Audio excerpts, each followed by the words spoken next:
సర్వేపల్లి నియోజకవర్గంలోని తోటపల్లి గూడూరు మండలం వెంకన్నపాలెం గ్రామం మాజీ సర్పంచ్ వైఎస్ఆర్సీపీ నాయకులు మంత్రి కాకాని గోవర్ధన్ రెడ్డికి అత్యంత విధేయులు అయినటువంటి నాయకులు దుంపల యశోబు శుక్రవారం ఎన్నికల ప్రచారం నిర్వహించారు. ఈ సందర్భంగా తమ గ్రామంలో ముఖ్యమంత్రి వైఎస్ జగన్మోహన్ రెడ్డి, అదేవిధంగా రాష్ట్ర వ్యవసాయ శాఖ మంత్రి కాకాని గోవర్ధన్ రెడ్డి సహాయ సహకారాలతో జరిగిన అభివృద్ధిని వివరించారు. ఈ సందర్భంగా వారు మాట్లాడుతూ కరోనా కష్ట సమయంలో మంత్రి సహకారంతో గ్రామంలో నిత్యావసర సరుకులు మరియు పౌష్టికాహారమైనటువంటి కోడిగుడ్లను ఇంటింటికి అందజేసినట్లుగా ఆయన గుర్తు చేశారు.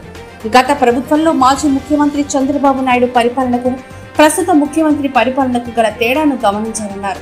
చంద్రబాబు మోసపూరిత వాగ్దానాలను నమ్మొద్దని ప్రజలకు తెలియజేశారు. రానున్న ఎన్నికల్లో ఫ్యాన్ గుర్తుపై ఓట్లు వేసి కాకాని గోవర్ధన్ రెడ్డిని అత్యధిక మెజార్టీతో గెలిపించాలని ఆయన ప్రజలను కోరారు. నమూనా ఈవీఎం ప్యాడ్ డెమో చూపించి ఓటర్లకు అవగాహన కలిగించారు. సమావేశం అనంతరం పిల్లలకు, చిన్నారులకు మిఠాయిలు పంచిపెట్టారు. ఈ ప్రచారంలో మాజీ సర్పంచ్ దుంపల యశోబ్, వెంకట, ఆయన వెంట స్థానిక వైఎస్ఆర్సీపీ అభిమానులు, కార్యకర్తలు పెద్ద సంఖ్యలో. అందరికీ నమస్కారం. నేను దుంపల యశోబ్, వెంకటపాలెం మాజీ గ్రామ సర్పంచ్ని. సర్వేపల్లి నియోజకవర్గం తోటపల్లి గూడూరు మండలంలోని వెంకటపాలెం గ్రామంలో కాకాని గోవర్ధన్ రెడ్డి గారి గెలుపు కోసం ఇంటింట ప్రచారంలో భాగంగా మన ముఖ్యమంత్రి జగన్మోహన్ రెడ్డి గారి ప్రభుత్వంలో వెంకన్నపాలెం గ్రామ అభివృద్ధిలో ప్రతి పేదవానికి సంక్షేమ పథకాలతో జగన్మోహన్ రెడ్డి గారి ముఖ్యమంత్రి అయిన 5 సంవత్సరాల్లో 2 సంవత్సరాలు కరోనా మహమ్మారిని తట్టుకుని ప్రతి పేద ప్రజలను ఆదుకున్న మహానేత జగన్మోహన్ రెడ్డి గారు, మన మంత్రి కాకాని గోవర్ధన్ రెడ్డి గారు ప్రతి గడపకు తిరుగుతూ అనునిత్యం ప్రజల మధ్యలో ఉంటూ ప్రజల బాగోగులు తెలుసుకుంటూ కరోనా పాజిటివ్ సోకినా సరే తన ఆరోగ్య పరీక్షను కూడా లెక్క చేయకుండా తన సొంత నిధులతో నిత్య అవసర సరుకులు పంపిణీ చేసిన గొప్ప నేత మన కాకాని గోవర్ధన్ రెడ్డి గారు. నా వంతుగా కోడిగుడ్లు, పండ్లు పంచినాను గోవర్ధన్ రెడ్డి గారి సహకారంతో. ప్రజలను ఆదుకున్నాం, ప్రజల మధ్యలో తిరుగుతున్నాం. 40 సంవత్సరాల్లో జరిగిన అభివృద్ధి 5 సంవత్సరాల్లో జగన్మోహన్ రెడ్డి గారి ప్రభుత్వంలో జరిగింది.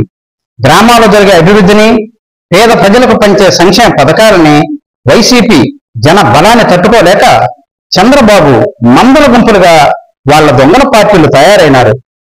కరోనా టైంలో ఏమైనారు? ప్రజల కష్టాల్లో ఉన్నప్పుడు ప్రజల బాగోగులు మీకు అవసరం లేదా? ఈ 5 సంవత్సరాల్లో ప్రజలకు ఏమైనా విపత్తులు ప్రజలు మీకు అవసరమా?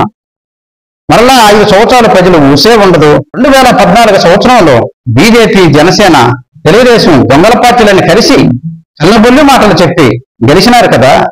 ఇచ్చిన ఒక్క హామీ అయినా నెరవేర్చినారా? గ్రామాల్లో ఏదైనా అభివృద్ధి జరిగిందా? ప్రజలకు ఏమైనా మంచి చేసినారా? జన్మభూమి కమిటీలంటూ వాళ్ళు దోచుకోవడానికి, వాళ్ళ స్వప్రయోజనాల కోసమే గాని ప్రజలకు ఏదైనా న్యాయం జరిగిందా? కొత్త పెన్షన్ మంజూరు అయ్యేవా? ఇస్తున్న పెన్షన్లు సకాలంలో పంచేవాళ్ళ? మీ కాళ్ళ చుట్టూ తిరుగుతూ మిమ్మల్ని దేవిరిస్తూ మిమ్మల్ని అడుక్కునే పరిస్థితి మీది కాదా? ఇప్పుడు కూడా మీరు చెప్పే పథకాలకి మోడీ చేతులు ఎత్తేశాడు అంటే మీ కూటమిలంతా కలిసి గతంలో చేయని విధంగా ఇప్పుడు కూడా ఏమి చేయరని ప్రజలకి అర్థమైపోయింది. చంద్రబాబు వల్ల ఏమి కాదని ప్రజలకు తెలిసిపోయింది. గతంలో మీరేమి చేయలేదు, ఇప్పుడు మీరేమి చేయలేరు. జగన్మోహన్ రెడ్డి గారు అన్ని చేసుకుంటూ పోతున్నారు. జగన్మోహన్ రెడ్డి గారి ప్రభుత్వంలో సచివాలయ వ్యవస్థలో 45 సంవత్సరాలకే మత్స్యకార పెన్షన్లు, 60 సంవత్సరాలకి అన్ని వర్గాల ప్రజల పెన్షన్లు, వికలాంగులకు, ఒంటరి మహిళలకు ప్రతి నెల 1వ తేదీన ఇంటింటికి వచ్చి పెన్షన్లు, బియ్యం పంపిణీ చేస్తున్నారు. పేదవానికి సంక్షేమ పథకాలతో దూసుకుపోతున్న జగన్మోహన్ రెడ్డి గారి ప్రభుత్వంలో కాకాని గోవర్ధన్ రెడ్డి గారి నాయకత్వంలో వాలంటీర్గా ప్రతి కుటుంబానికి ఒక బిడ్డనిచ్చి ప్రజల బాగోగులు చూస్తూ వాళ్ళు ఎలాంటి ఇబ్బందులకు గురి కాకుండా వాళ్ళ వల్ల జరిగే మంచిని, వాళ్ళ త్యాగాలను గుర్తు తెచ్చుకొని ఇప్పుడేం జరుగుతుంది? ఈ దొంగల పార్టీలంతా కలిసి మీ బిడ్డలైన వాలంటీర్లను మీకు పని చేయకుండా, పెన్షన్లు పంచనీయకుండా చేసినారు. ప్రజలు ఎంత ఇబ్బందులు పడుతున్నారు, ఎంత ఇబ్బందులు గురవుతున్నారో సగం మంది పెన్షన్లు తీసుకునే పరిస్థితి లేదు. బ్యాంకుల చుట్టూ తిరుగుతూ పడిగాపులు కాస్తూ ఎంతమంది అవ్వాతాతలు చనిపోతున్నారు. అందుకే ప్రజలు ఎలాంటి ఆపదలకు, ఇబ్బందులకు గురి కాకుండా ఇచ్చిన హామీలన్నీ నెరవేర్చే మన జగన్మోహన్ రెడ్డి గారు ఇలా ముఖ్యమంత్రి అవుతున్నారు.